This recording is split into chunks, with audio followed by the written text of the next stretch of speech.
जाए। कौशल यादव, सलमान रागी, मुन्ना की बात बिल्कुल ना मारा है, सार्वजनिक सर्वविदित है, कौन नहीं जानता। यहाँ का घाट चल रहा है, धनवारा के पास भी घाट चल रहा है, वहाँ भी यही बातें हुई है। एक कौशल सिन्हा जी का जमीन है, उस जमीन से गाड़ियां निकाली जा रही है, वो व्यक्ति सभी जगह पिटीशन दिया है, डीएम के यहाँ दिया है, एसपी के यहाँ दिया है, वहाँ भी कार्रवाई नहीं हुई है। डर से बेचारा वो दुबका हुआ है, और सेम घटना यहाँ भी हुई है। अगर वह भी रोकने का दुस्साहस करता तो उसके साथ भी यही प्रक्रिया अपनाई जाती। हिम्मत नहीं कर रहा है। क्या लग रहा था?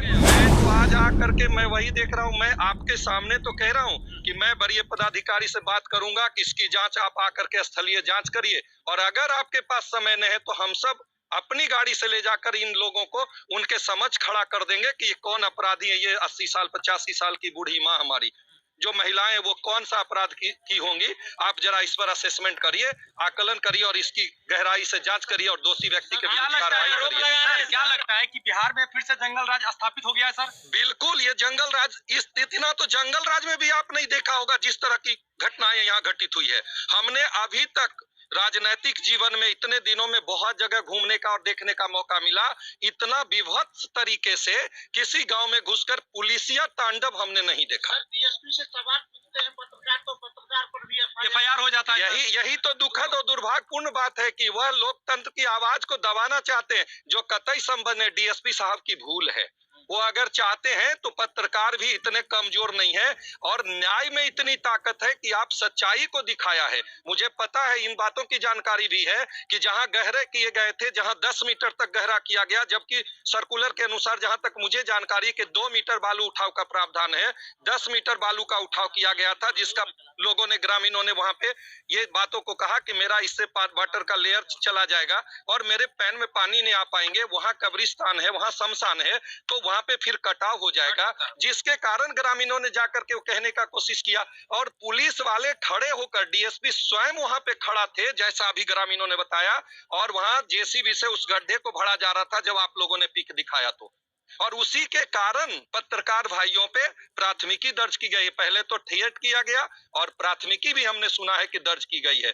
तो सत्यता में इतनी दम होती है। मैं तो आप सबसे भी कहूंगा कि कभी झुकना नहीं मत मेरे भाई, आप लोकतंत्र के चौथे स्तंभ हो, और आप लोग झुकने वाले भी नहीं हो, मुझे पता है। लेकिन अभिव्यक्ति की आजादी, जिन्होंने यह दुस्साहस किया है, उन्हें उसका जवाब हर हालत में इसकी गहराई से जांच करा करके दिलाना है। भाजपा की बिल्कुल, मैं आज अभी बात करूंगा अपने पार्टी मुख्यालय में, और हमारे प्रतिपक्ष के नेता हैं उनसे कि यहाँ टीम आए, और यहाँ हम लोगों की टीम, तो हम लोग तो आकर के वही काम कर रहे हैं। बट हमारी कोशिश होगी कि हम अपने प्रदेश के नेताओं को इन तमाम चीजों की जानकारी दें, और यहाँ संघर्ष के लिए हम लोग तैयार बैठे हैं। हम अपने ग्रामीणों के साथ हैं। सड़क का गांव है, बैकवर्ड का गांव है ये सर। गांव मेरा कहते हैं ना, पिछड़ों की सरकार है जी, बहुजनों की सरकार है जी। अब पिछड़े पुलिस की गुंडागर्दी का शिकार हो रहा है। मैं एक बात कहता हूँ, सरकार सबकी होती है। यहाँ सरकार है, नीतीश बाबू से मेरा सवाल है कि आप कहते हैं सुशासन की सरकार है, बालू माफिया नहीं बख्शे जाएंगे, दारू माफिया नहीं बख्शे जाएंगे, तो मेरा सवाल आप लोगों के माध्यम से आदरणीय मुख्यमंत्री नीतीश कुमार जी से है कि अगर नहीं बख्शे जाएंगे तो एसआईटी का गठन करिए, और डीएसपी को केंद्र बिंदु में रखिए, थानेदार को केंद्र बिंदु में रखिए, यहाँ के पुलिसिंग को इस केंद्र बिंदु में रखिए, और राजनेता को इस पुलिसिंग में रखिए, और उसके बाद जांच करिए, और जो दोषी व्यक्ति है उनके विरुद्ध सख्त से सख्त कार्रवाई करिए। ऐसा नहीं लग रहा है सर कि लोकसभा चुनाव को लेकर ऐसा विवाद किया जा रहा है कि आपस में फूट हो सर? देखिए, ये जो भी ऐसा सोच करके कर रहे हैं तो ये दुखद और दुर्भाग्यपूर्ण है। वो कभी ऐसे अपने मकसद में कामयाब नहीं होंगे। हम लोगों ने यहाँ पे आए हैं, ये मानवता को शर्मसार करने वाली घटना है।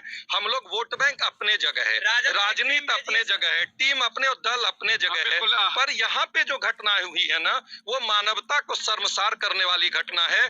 इसमें backward, forward, SC ST, minority में इन तमाम चीजों से हम कहेंगे कि सभी लोग को परे उठकर और इस मामले में सभी लोगों को आवाज बुलंद करनी चाहिए। राष्ट्रीय जनता दल सर, राष्ट्रीय जनता दल 5 सदस्यीय टीम भेजे है, क्या आगे सुने? हमको आगे बढ़ा, घाट पर नहीं गए जहाँ से मामला शुरू हुआ, आप जाएंगे घाट? हाँ बिल्कुल जाएंगे। मैं यहाँ देखने के बाद वहीं जाऊंगा। और मैं अपने ग्रामीणों से उस एफआईआर की प्रति भी लूंगा और तब मैं और असेसमेंट और बेहतर कर सकूंगा।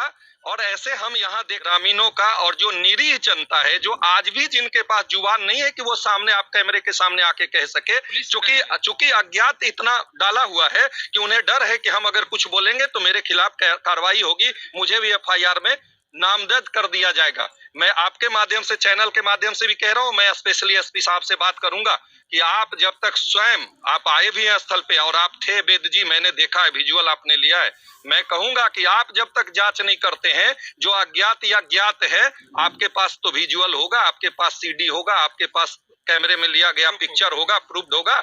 जब प्रूव्ड व्यक्ति को ही नामजद करिए। अभी घर में लोग चैन से सो नहीं रहे हैं, हमारे भाई लोग रात में घर में नहीं सो रहे हैं। इसलिए हमारा यह मांग होगा आपके माध्यम से बड़ी अधिकारी से भी, और मैं मांग करूंगा डीजी साहब से भी कि आप डायरेक्शन और आप डिक्टेट करिए कि जब तक इसकी जांच न हो जाए, नामजद अभियुक्त जो बनाए गए हैं उनके विरुद्ध तत्काल कार्रवाई स्थगित रखा जाए और दोषी व्यक्तियों के विरुद्ध आप कार्रवाई करिए, लेकिन इस तरह से गुंडा स्टाइल में कार्रवाई मत करिए। उसके लिए जो नॉर्म्स है उस नॉर्म्स के हिसाब से कार्रवाई। अच्छा सर, आरजेडी के लोगों से कहा जा रहा है कि सर बीजेपी के लोगों के द्वारा ये कांड किया गया है। सर देखिए, मैं एक लाइन में कहता हूं, रोका किसने? सरकार आपकी है। अगर बीजेपी के लोगों के द्वारा किया गया तो आप उसे अरेस्ट करिए, कानून के शिकंजे में कसिए। हम सभी लोग, बीजेपी हो, आरजेडी हो, एलजेपी, जिन्हें अपना दामन बचाना है वो इस तरह की बात करेंगे। मैं उसमें से हूं कि मैं दोषी कोई भी व्यक्ति हो, गुनाहगार कितना भी बड़ा व्यक्ति हो,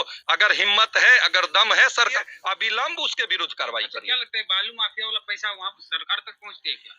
देखिए, इन मामलों में मैं वही तो कह रहा हूं कि इतना तो क्लियर है ना कि नवादा में कौन बालू माफिया है, किसी से छुपा हुआ नहीं। मैं तो साफ कह रहा हूं कि अभी जो बालू में लोग हैं वो आप भी जानते हैं, मैं भी जानता हूं। मैंने तो साफ कह रहा हूं कि यहाँ की घटना में कौन लोग हैं, वो ग्रामीणों ने बोला।